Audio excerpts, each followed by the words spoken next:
Fasting has been done for centuries all through Europe and has been well known to be a trigger to bring about healing processes in the body. So what I'd like to look at in this presentation is fasting, what it is and the effect that it has on the body. Curious about the benefits of fasting? In this video, naturopath Barbara O'Neill dives into what to expect during different fasting stages and explores the spiritual insights on fasting found in the Bible. Fasting can kickstart healing in the body, and O'Neill explains why some people see incredible recoveries from serious illnesses while fasting. You'll learn how fasting impacts your mind, how it stimulates liver detoxification, and the 3 stages of liver detox during a fast. She also discusses the best juices to support your fast and how to nourish your body for optimal detoxification. Moreover, O'Neill highlights the role of fasting in producing brain-derived neurotrophic factor, which helps create new brain cells. Drawing from biblical teachings, she uncovers the spiritual benefits of fasting and shares her own intermittent fasting experiences, along with practical tips from her clinical practice. Stick around till the end, as Barbara's engaging presentation offers a wealth of knowledge on both the physical and spiritual advantages of fasting. And the fact is that we can go periods of time without eating because we've got these backups. We've got our glycogen stores already in our muscle cell. We've got our fat. Barbara O'Neill explains that when we fast, our bodies undergo several important processes. Initially during fasting, the body starts tapping into glycogen stores and fat reserves for energy.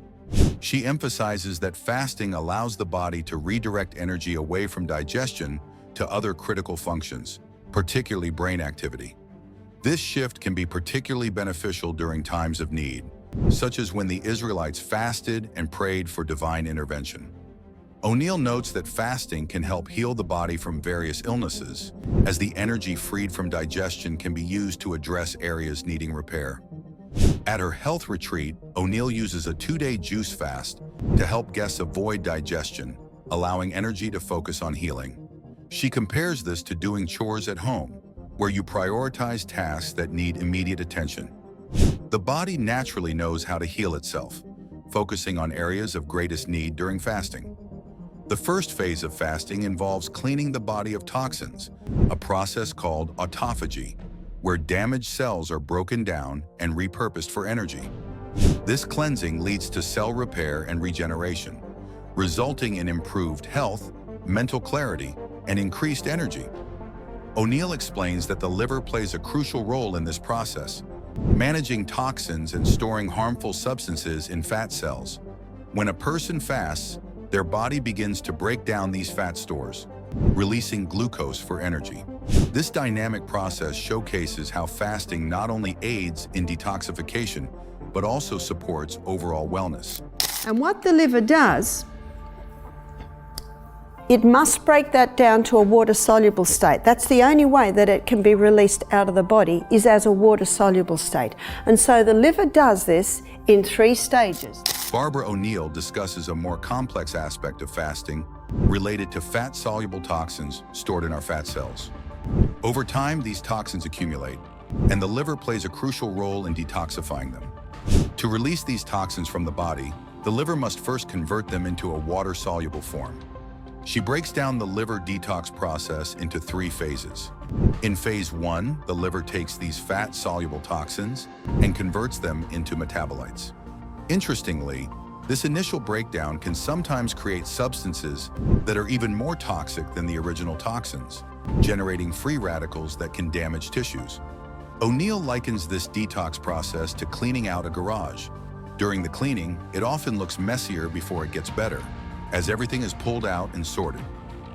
This highlights that while the liver's initial phase may seem counterproductive, it's a necessary step toward achieving a cleaner, healthier state in the body. The overall process emphasizes the importance of patience and understanding during detoxification. And in phase 2, the liver takes this highly toxic, highly volatile metabolite and joins it together with amino acids. That creates the water-soluble state. In the next phase of fasting, which typically occurs within 36 hours, Barbara O'Neill explains the liver's detoxification process further. During phase 2, the liver converts the toxic metabolites created in phase 1 by binding them with amino acids, transforming them into a water-soluble state. This change is crucial because it allows the body to eliminate these toxins easily through sweat, urine, and feces. Phase 3 occurs simultaneously with phase 2, where the liver releases the now water-soluble toxins through various excretory pathways. This detox process is vital for ridding the body of accumulated toxins and supports overall cellular health. The liver's workload increases during fasting, but it enhances the body's natural cleansing capabilities. O'Neill emphasizes that certain nutrients are essential for the liver during this process. Antioxidants such as beta-carotene, found in orange and green vegetables, vitamin C and vitamin E, play crucial roles in managing the toxic metabolites.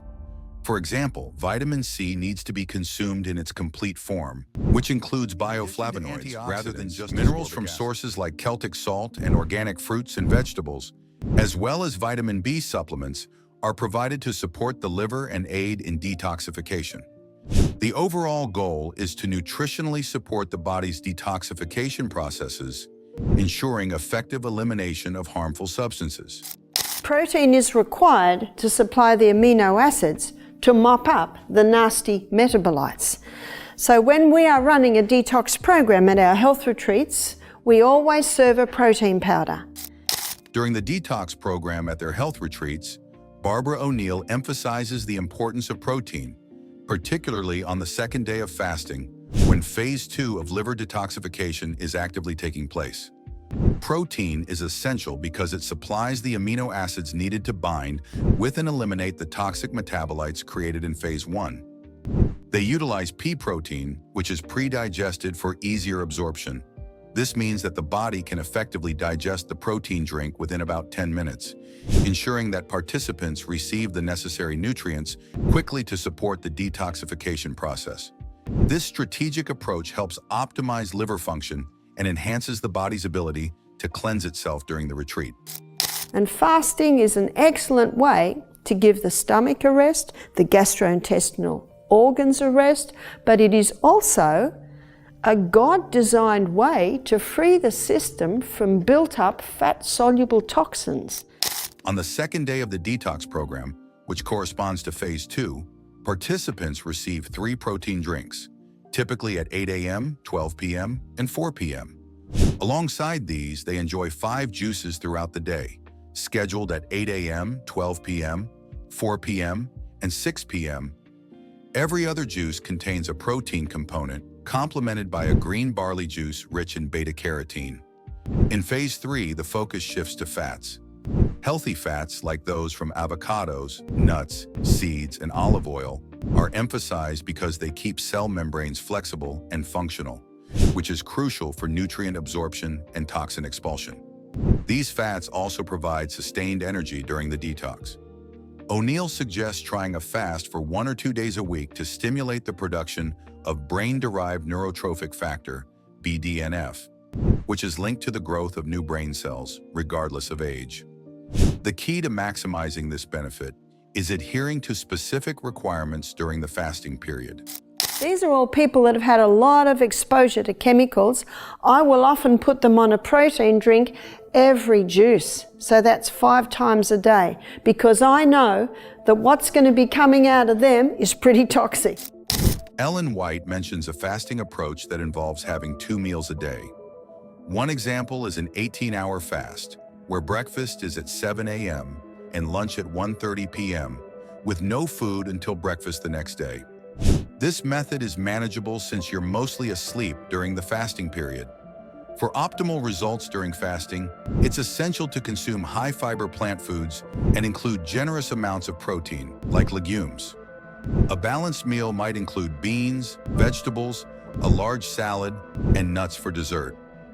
Healthy fats are crucial for brain health and overall well-being.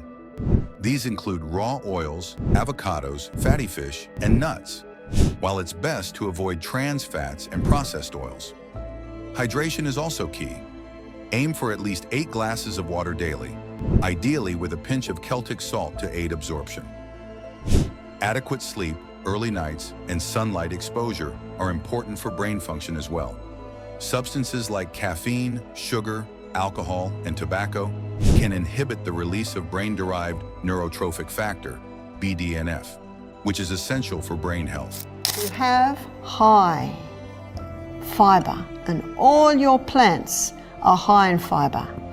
Generous amounts of protein. And then healthy fats. What are your healthy fats? Your healthy fats are the fats that have not been altered. The most dangerous fats are the heating of the polyunsaturated fats. According to Barbara, meals high in fiber, protein from legumes, and healthy fats lead to a slow, steady release of glucose, benefiting the immune system. This balance is essential for maintaining stable blood sugar levels. However, many people consume a high-carb diet that results in a rapid influx of glucose, particularly from refined sugars and grains. Notably, wheat can elevate blood sugar levels even more than refined sugar. In the 1950s, wheat underwent extensive crossbreeding to increase yields, aiming to address hunger crises in various regions. This hybridized wheat produces significantly more grain and alters its starch structure, which can negatively affect blood sugar regulation. The starch known as amylopectin A can cause spikes in blood sugar higher and faster than sugar itself. In contrast, other starches like amylopectin B, found in bananas and potatoes, result in a more gradual rise. Beans and legumes contribute to a steady increase and decrease in blood sugar, which supports energy regulation. The glycemic index, GI, measures how quickly glucose from foods enters the bloodstream, making it a crucial tool for healthy eating. Foods like berries and grapefruit have low GI scores, while sugar, white bread, and even whole wheat products tend to have higher scores, indicating a quicker release of glucose. Many individuals are unaware of how wheat impacts blood sugar levels, complicating dietary choices. This issue is significant, given that wheat is a major crop and part of a large industry. Focusing on low glycemic index foods and considering alternatives to wheat can support. If you enjoyed the video, give us a thumbs up and share your thoughts in the comments below. Don't forget to subscribe for the latest updates and hit the bell icon so you never miss a new video. Thanks for tuning in. See you next time.